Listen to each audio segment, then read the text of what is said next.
Good morning, viewers. You're welcome to Voicetv Nigeria, where we bring you topical issues that concern citizens, government policies, and government proceedings. Today we'll be discussing youth and leadership, especially now that it is the political season.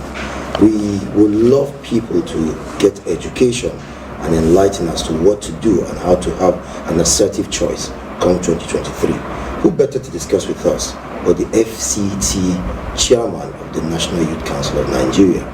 He's the number one youth of the FCT. We call him Comrade Ango Abdullahi Suleiman. Good morning, sir. You're welcome. Good morning. The politician marginalizing the Nigerian youth? Politicians understand that it's a deliberate marginalization of the youth. Yeah, it is a deliberate attempt. Okay, I was giving a lecture last 3 days ago, youth in politics, and I told them that it is a deliberate attempt to make sure that you remain in perpetual poverty so that the politician can use you as a tool when election comes. You know why? The lecture I delivered was a political lecture. That same person that assembled the youth to discuss his policy and programs, he never cares to do that for the past 4 years, not until when he's planning to have a re-election process.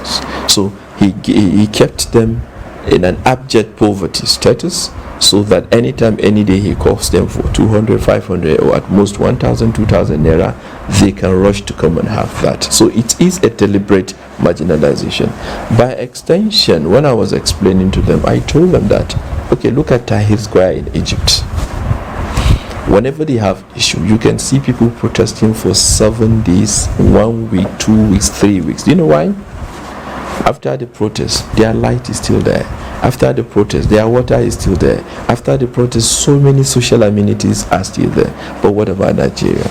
In Nigeria, you provide food for yourself, you provide security for yourself, you provide water for yourself, you buy generator and you buy fuel for yourself. So at most, you can only protest for 3 days. I don't know if you understand, because you are naturally a poor person in the community, and most of our feedings and livings is on our daily engagement, economic activities. We earn 2,000 per day, we earn 1,000 per day, so we live within the confines of this our daily earnings. So by the time you spend 3 days protesting, I don't know if you understand, the next thing is, I am tired. God is there, God will punish them. You go back to your normal system for another 3-4 years. Yesterday I was privileged to be told that somebody said, go and rig the election. They cannot do anything. At most they protest, some of them will die, and they will still accept whatever we have imposed. And it will interest you to know that it's coming from a youth like us. So what am I saying? But the youth is privileged now to be a politician.